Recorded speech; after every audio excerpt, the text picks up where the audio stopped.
what? How come you're not in like a serious relationship today? Why do you think that is? I have commitment issues.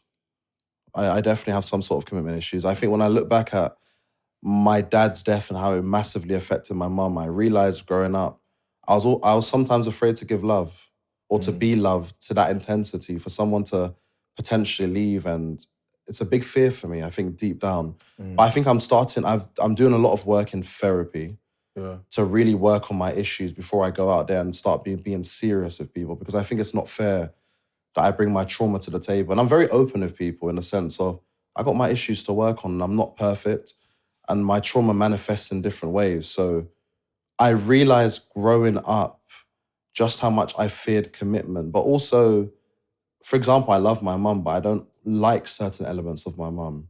So I think that's quite natural for most children. Yeah. But I valued a lot of my mum's traditional elements, but then there's also a lot of stubbornness that I'm not massively a fan of. And if I was to be very honest with you, I think the dating market in the Western world is not the best. I think a lot of people want all the rights of certain movements, but none of the responsibilities that come with it. And heavy is the head that wears the crown. I believe masculinity is something that is ever present. Men, we can't take days off from being a man. We have to be a man regardless. And I believe quite often that femininity is something that's earned. It's conditional. A woman's allowed to be feminine when we have to earn her femininity, whereas as a man, we've got to be masculine irrespective. And sadly, that's classed as a right-wing talking point. I don't believe that's a right-wing talking point. When you look at the dating pool in general, some people would say dating's not great. Well, I don't think dating's inherently bad, but again, with the ascent of dating apps and so much more, which obviously I've used, I'm not going to sit here and try and say I haven't, but it's made sex a lot easier to find and love a lot harder. But I think it's sobered us to the reality that humans as a body are finite, but the impact we have on the world is infinite. And that's something I really sit with. So yeah, you can have as many girls or as many guys as you want, whatever you're into, but it's about the legacy that people leave with you and how they impact your life. How old are you now? I'm 28. Did you... Okay, I don't want to get you in trouble, but did you celebrate Valentine's Day? No. Okay, you didn't. Okay, cool. I saw that you it was maybe a year from now, I think, you gave a TED talk. Yeah, last year. We were watching it and it was moving. Why does Malcolm mean so much to you? I think so. When I grew up, I was an only child, and as you mentioned, but I think I was lonely at times. I enjoyed being alone, but I was the kind of kid that I liked being around older people because I liked to absorb a lot more information. So to find a friend at the time who I was able to be myself around and also who taught me a lot about who I was deep down. And I think my friendship with Malcolm epitomizes just how valuable a good male friend is in your life. I learned a lot from my friendship with him. We're still friends to this day. He came from a very different background than me. He has a very difficult relationship with his mum, very strong relationship with his dad. And I don't want to obviously talk all about all of his business, but I looked to him and I role modeled a lot of myself off him. And I needed it. I needed a father figure growing up. And again, this is a big issue. So my dad died, obviously, as I said, single parent household. My mum tried her best to do as much as she could. But we need to be honest. There's a deficiency that I had from not having my father around. Because my father died, he couldn't choose to leave my life. He left my life with no choice of his own. But there's this idea in society, again, that men are replaceable and, mothers aren't replaceable. And we hold a certain bias towards our mothers. And my mum and I have had this very open conversation. I said, I know you done your best. You did a fantastic job. I'm not here to deny that. But you could never be my father and nobody else could in this world. Everyone else is a step in, not a step up. And I think my mum had a partner. So my mum's story is quite complicated, actually. She was sent over to the UK because my granddad didn't like her boyfriend in Trinidad. Right. And this was at a time when kids listened to their parents. Yeah. She had no choice. She had to make it in the UK, a cold and very foreign and hostile country is how she describes it. So yeah, Malcolm's friendship taught me a lot about who I was, but also taught me a lot about who I hated to admit that I was deep down. And I was raised by a very strong army of matriarchs, all my aunties who promised to take care of me when my dad died. And because my only real male role models were in Trinidad, when I go to Trinidad, I had to earn the privileges, which I think was actually really good for me looking back now. So if I wanted to go out and have fun in Trinidad, I had to clean the yard or I had to help cook. Okay. I enjoyed those things because it taught me delayed gratification. I couldn't always get what I wanted.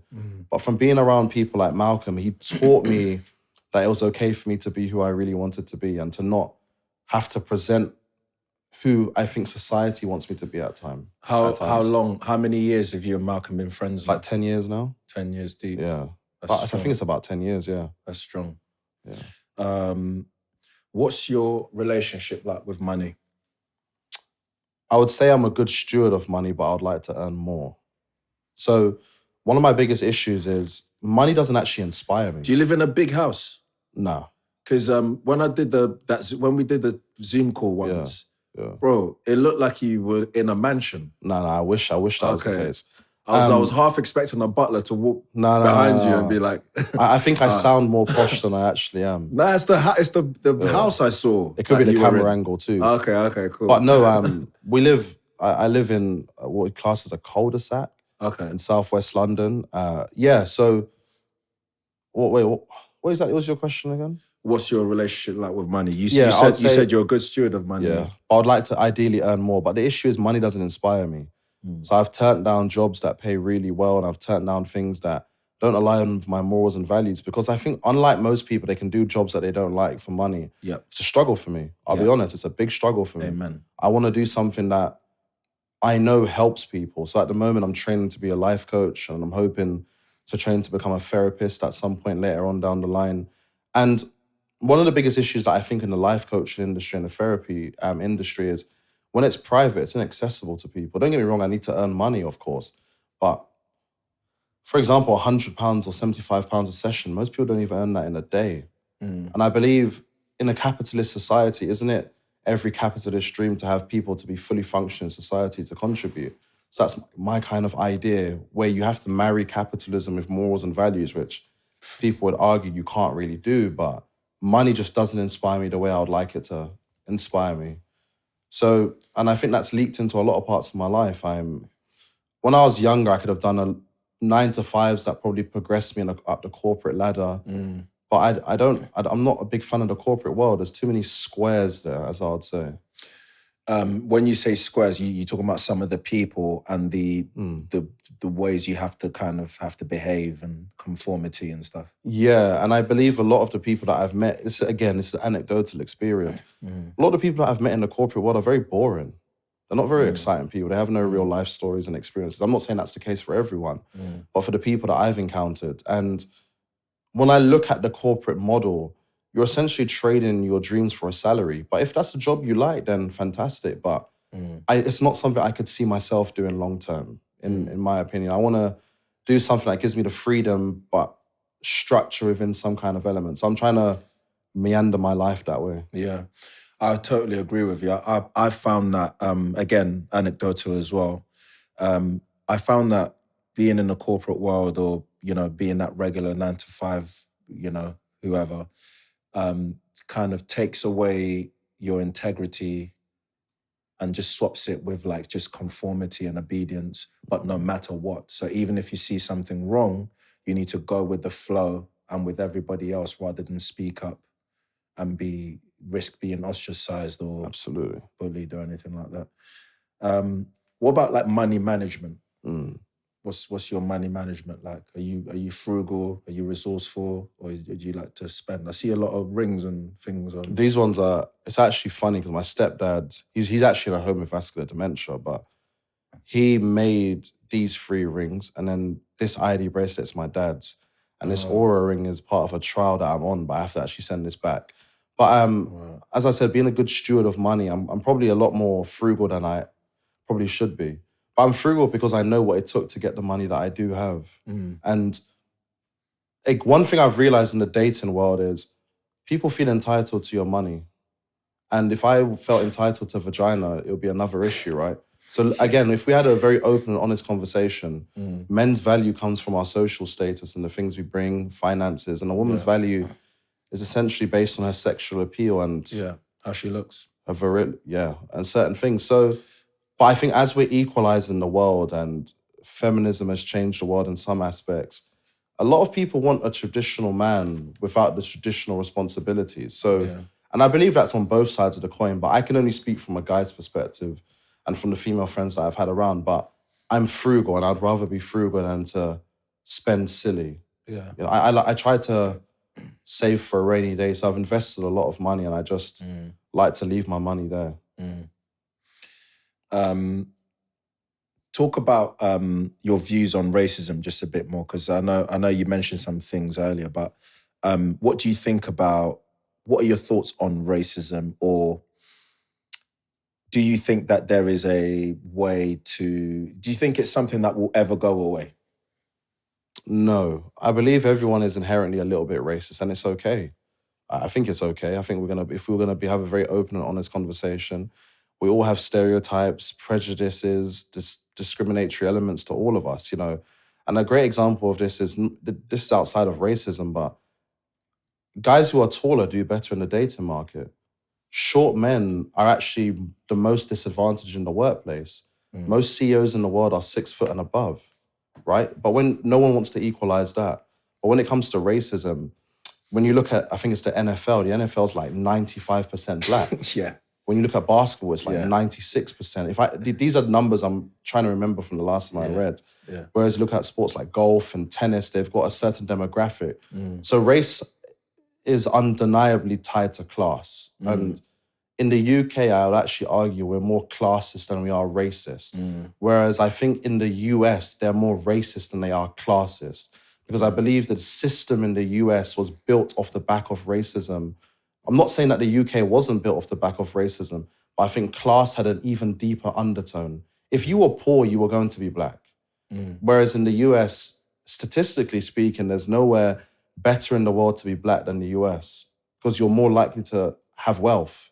Now, if you look at the numbers with the police killings and so much more, then obviously it's a different story, but that's just me speaking financially. I don't believe racism will go away because it's an evolutionary thing. You know, tribes, racism, sexism, and all these other issues are tribalism. They're all extents of tribalism and xenophobia.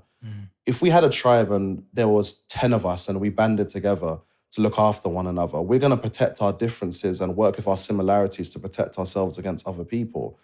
And a great example of that would be, you know, I'm trying to put this down to very simple things, but football clubs, right? They protect each other's interests compared to another football club. And in that moment, what matters to them is the team and the loyalty that they represent. Yeah. But for example, when it comes to racism, I'm quite strongly pro-black, I would say. But pro-black now has a very different definition. It has a very different definition now than what it used to have. Being pro-black in the day meant you slept black, you were with black women, you bought into the black church, you bought into black banks, black education. Whereas now, the idea of being pro-black is a lot more, it's equality-based. What do you mean? So it's the right to consume in society. It's the right to have freedom of opportunity, the right to have freedom of access, freedom of speech, you know, the ability to be in control and to have your destiny over your own life. They're two very different meanings. And this is why when we get caught up in certain conversations about race and racism, and some people go, being pro-black is anti-white. Well, once upon a time ago, you could argue it was anti-white. Whereas I think now it's not the same sentiment. I think I like that we're all different. I think, yeah, we are all a little bit racist. Not always necessarily in a negative way. We're all different, and it's good, it's fine. Like some of my favorite jokes, I like to go to comedy clubs and that, and some of my favorite jokes are racist jokes, you know? I think it's something to be celebrated, the differences.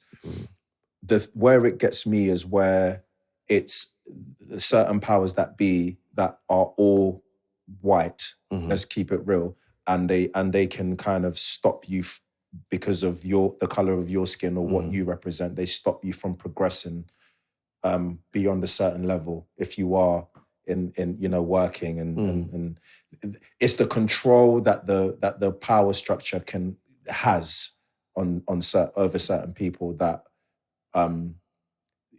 I think that's where racism is really negative. The people that build the power systems built the ceilings. So that's the best way to think about it. Yes. So I don't go to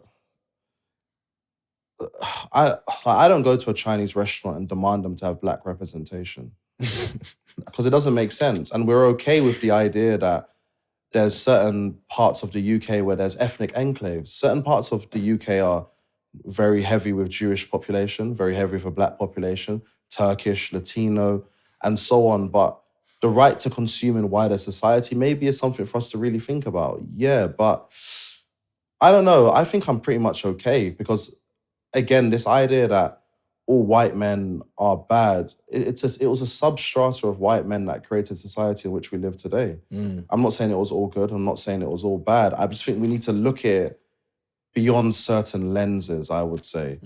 As I said, I don't go to someone else's house and ask them to change it and adapt it to me.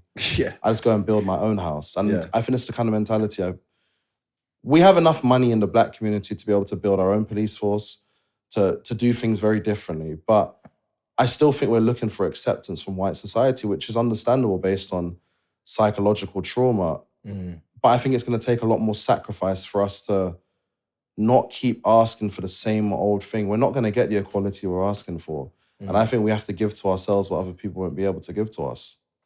Amen. Lastly, you said you have OCD. Yes. Diagnosed, right? Yeah. How does that affect life for you? Like, give us like a little bit of awareness for my 10 people that are gonna watch this. Yeah. 10 people are better than no people, so give yourself credit. So yeah, I was having obsessive, intrusive thoughts about 5 to 6 years ago. Thoughts around my sexuality, thoughts around health anxiety. And then the final breaking point was suicidal thoughts, where I was convinced that to have a suicidal thought meant I was suicidal. I became quite depressed overnight, contemplated suicide, thinking about how to take my life. And then it was on Saturday, the 4th of June last year, I found a therapist.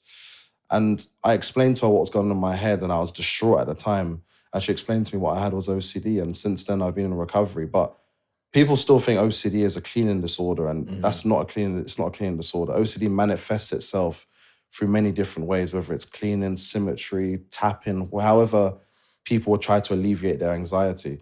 But what OCD actually is, it's about intrusive thoughts. Everyone gets intrusive thoughts. Studies have shown that probably up to 100% of people all have intrusive thoughts. The issue with people with OCD is the anxiety around it. So the anxiety strengthens neural pathways in your brain that your brain keeps throwing at you, because it's almost teaching you that it's something for you to worry about. So what people do with OCD is, if you get an intrusive thought and you're worried you might act on it, the thought is the obsession. The compulsion is what you do to alleviate the anxiety from the obsession. So for me, to alleviate the anxiety from the obsession was I used to ruminate. I used to question myself all the time. I'd avoid people, I'd avoid things. So what I had to learn to do in therapy was to be around the things that scared me the most and to deal with the fears that I had. And I think, so my two biggest themes are harm OCD, which is the fear of harming myself and harming other people, and sexual orientation OCD, which is the fear that I could be gay, or my identity might suddenly collapse. And it's actually very common. OCD is an incredibly common mental illness. Up to 1 to 2% of the population have OCD, and that totals at around 750,000 to 1 million people with OCD. But people just don't speak about it because there's the shame. And a lot of the thoughts that come with OCD are quite socially repugnant and they're taboo. If I turn around and I told you I was having thoughts about killing people, you might tell me I'm crazy. You might be like, you need to get help. And it takes on... And because of that, you won't tell me. Of course. Yeah.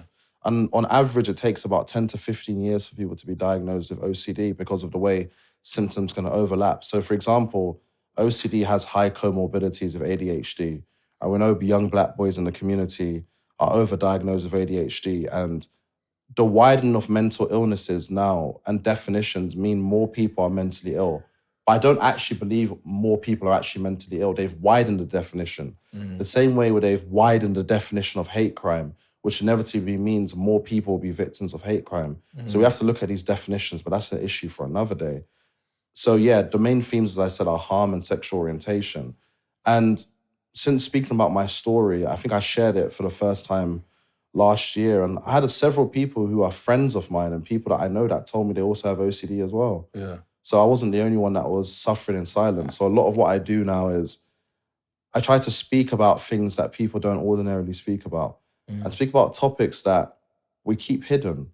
You know, people talk about all sorts in their heads, but will never talk to other people about it because of the stigma that comes with it, you know? That was my last thing, Shaun. Thank you very much. You're a G, basically, and you've done some incredible things out there. And please send me links to your TED Talk and any other thing that I haven't been able to find, so that when I post this video up, I can put those links in the description as well. Because conversations like this, people like you, I want people to hear this and speak about these things in their own circles and hear people like yourself talk. And as I was saying to Genks earlier, like these are the conversations I think if we have enough of and widen, it can help society move forward. I think people have to be afraid. People have to not be afraid of what people are going to think. People are going to have an opinion of you anyway. It just depends what they do with that opinion. I often say, give people the full truth and let them decide what truth they want to make from that. People are always going to have an opinion. Some people troll me, but it means I'm doing good work. Yeah. You know, you can't have fame without the paparazzi. And I think a lot of people, again, and one of the most common sayings that I think I'm hearing on social media is, stay out of my business. But you're in people's business by being on social media. Most people don't want to trade. There's a trade-off for everything. Yeah. There's a right and there's a responsibility. And for me, speaking about my story, I understand I'm going to get certain people with certain opinions and I'm going to reach other people. So I knew telling my story and having these conversations will have a certain kind of impact. And it just depends on if it goes to the right or the wrong places. But I'd rather be respected than to be liked every day of the week. And I think I'm more respected than I am liked, but it means I'm doing something. Amen, brother.